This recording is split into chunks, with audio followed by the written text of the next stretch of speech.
I am working on a story today looking at a couple immigration related topics.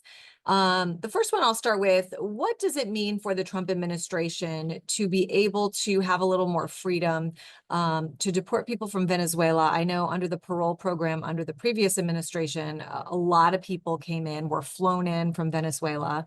I guess first question for you is remind us, when Alejandro Mayorkas a few years ago told us we can vet everybody coming in, was that true?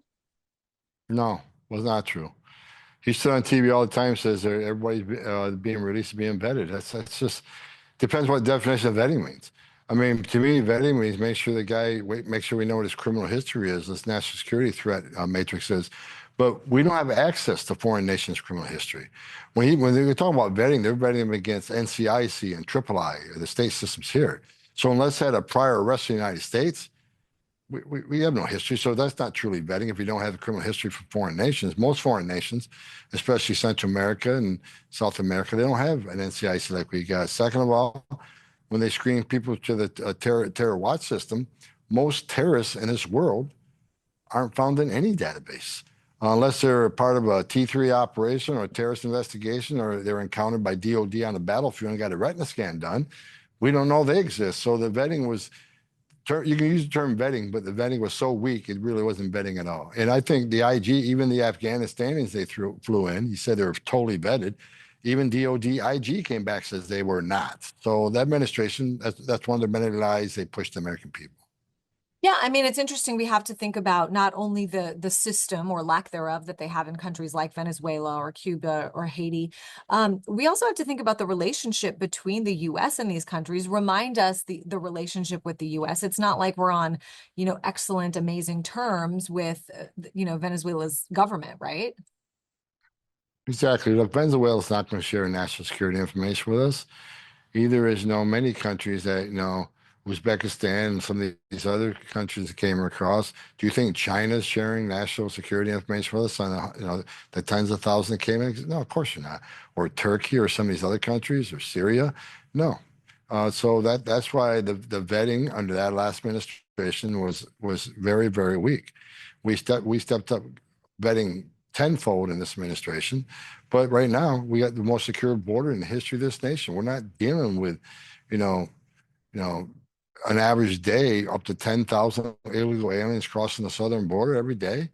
The number last night was 212 total. 212 people were arrested crossing the border. So with a secure border comes a safer nation. So vetting's still important, but we're dealing with a lot less people, so we can really dig down, do deep dive in the vetting, which we have time to do now. Talk about the Venezuelan migrants who have been living here. Why is it that you think it's important to send them back to their home country? Well, a couple of reasons. First of all, we got to remember through the CHNV, the program that Mayorkas and Biden administration created was just a shell game, right? They want to claim illegal crossings are down. Boy, did we reduce illegal crossings? No, they didn't.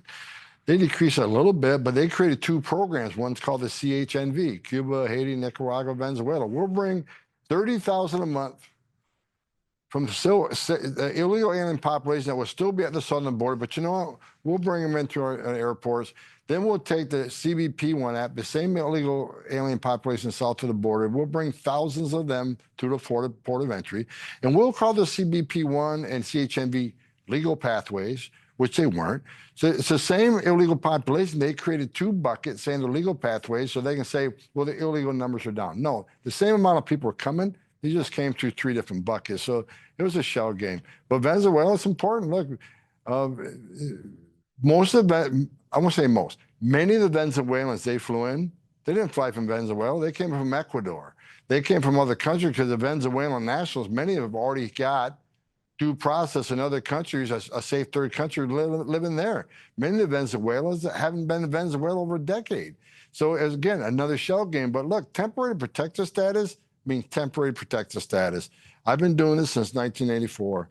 And one of the things that irritates me every administration is that they keep extending TPS. Temporary means temporary. Once a condition in that country is better than it was when they awarded TPS, then the people need to go home. It's temporary protective status. Temporary means temporary, and that's what President Trump's doing. A lot of the people here, though, they had jobs. This could, if 350,000 people are sent away, that could really affect the economy. What's your response to that? The law is the law. I mean, if you're in the country legally, you have TPSs that weren't ran out, you need to go home.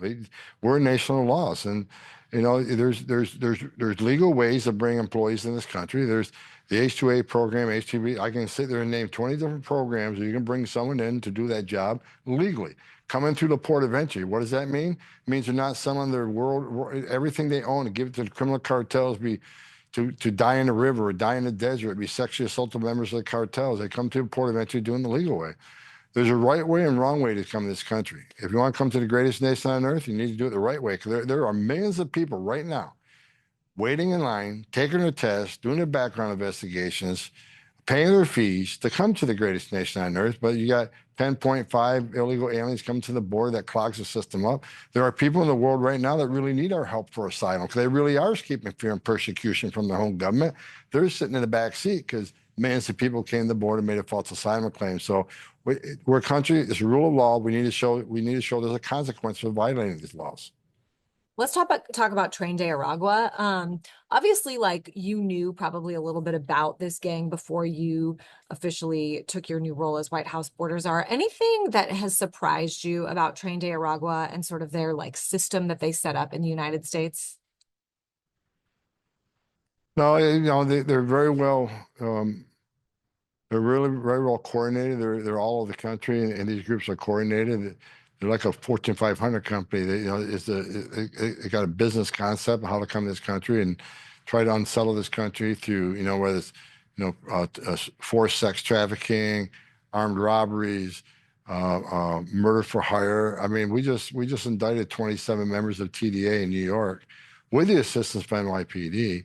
It was a RICO investigation and involved sex trafficking of women and children, drug trafficking, murder for hire, armed robberies, and various other crimes. And it shows how sophisticated they really are. When you think of a gang, most Americans think of, back in the day, the Crips, the Blood, local street gangs. These gangs are very sophisticated, like a Fortune 500 company. They have a huge footprint in the world.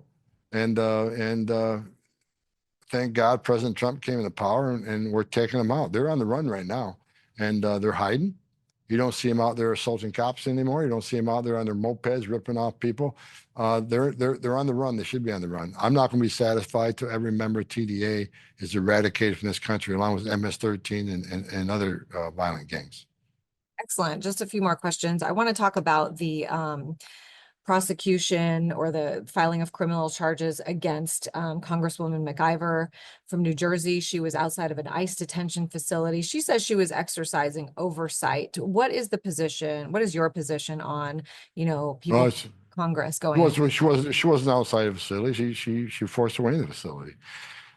She trespassed facility. She put hands on ICE employee. And like I said, from day one, since the inauguration, don't cross the line. You can not support us. You can push back on us. You can protest, do what you want, but you can't cross the line. And I said from day one, you cross the line, I'm going to seek prosecution. I mean, there's a right way and a wrong way to tour a facility. Yeah, they have oversight, but the way oversight works, they schedule a tour, they go through a tour. Even an unannounced oversight review, you show up, you request permission, go and see the facility. As long as the prisoners are in a safe place so that you're not in danger coming to the facility, they'll make those arrangements. However, they push their way through the barrier. They put hands on an officer. It's unacceptable. So, she's being prosecuted. And the same people who said for 4 years, no one's above the law. President Trump's not above the law. Well, either are they. And so I wasn't bluffing when I said, you cross the line, we'll seek prosecution. Putting hands on ICE. And what really irritates me the most, the same week we're in Washington, D.C. for National Police Week.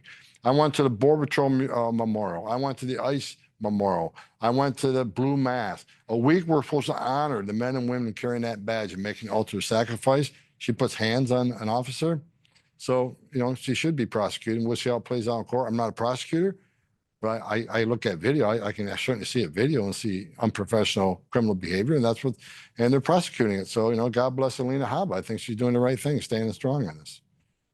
I am my recent trips for this job have taken me to the southern border. In a couple weeks, I'm going to go to the northern border. Is there anything you can tell me? I know that one of the most interesting things for me was how many kind of terror suspects were arrested at the northern border. Is there anything you can tell me, just kind of what you've observed in your role happening there over the last few months?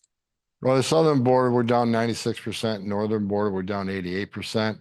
But the numbers are much fewer. When I say we're down 88%, we're talking hundreds, right? Rather than thousands. I've met with Canadian officials a total of 4 times now, so I'm paying attention to northern border. And you're right. A lot of SIAs, special interest aliens, come to the northern border because they got money. They can afford to fly to Canada, which Canada has really lax immigration rules. Just about anybody can get to Canada, and make the easy trek into the United States, especially the northeast of New York State and Vermont, where 8 out of 10 illegal aliens across the border crossing northern New York and northern Vermont, right there in that within 2 sectors.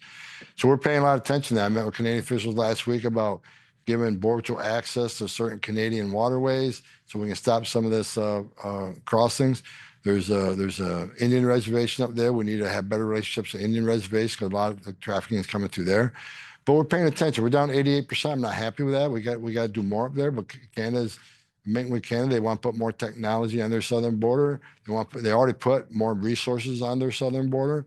We need to do the same. And this big, beautiful bill that's sitting up on Hill right now will give us some money to add more boots on the ground on the northern border, more technology to stop these few from coming in. But northern border's on my radar. I grew up on the northern border. I grew up in the area where these people are coming across. I still have a lake house in northern New York. So I'm keeping my eye on northern New York just because of the SIA population that comes across. Even though the numbers are small, it's a national security vulnerability that we need to close. And final question for you, given what you've talked about the huge decrease in numbers of illegal crossings, make the case that ICE, that CBP still does need more money, still does need more resources. It seems like there's a Well, first lot of all, fewer we people got to to finish the catch. job. We got to finish the job. This can be the first administration in the history of the nation to have total operational control of our southern border. What a meaningful thing for national security. No one's getting in this country without being apprehended to talk to. We need to know everybody coming to this country, everything coming to this country, where it's coming in, why it's coming in. So we can do that and finish the job we started on the border. As far as interior enforcement operations, right now, as you and I see, we got over 600,000 illegal aliens with criminal convictions, public safety threats walking the street of this country. It is an emergency situation. We got hundreds upon hundreds of national security threats walking the street, many of them released by the last administration in this country, even though they're on the no-fly list and terror watch list. This isn't a state emergency. We've got TDA. We're taking them down. They got MS-13. We have a lot of work to do. We got to remove every public safety threat, national security threat from this country, and that's what makes this emergency. We need the money to do that. ICE is making, a lot of arrests, more than Biden. Nowhere near what we need. We need more resources to do that, to keep President Trump's promise to the American people that we're going to concentrate on words first. Every illegal alien public safety threat, every illegal alien national security threat is going to be removed from this country. We can't do it without resources, so we need the money to do what we're doing and vastly increase what we're doing. Was there anything else you wanted to mention that I didn't ask? No, I'm good. All right, I hope you have a good rest of your day. All right, thank you. Thank you.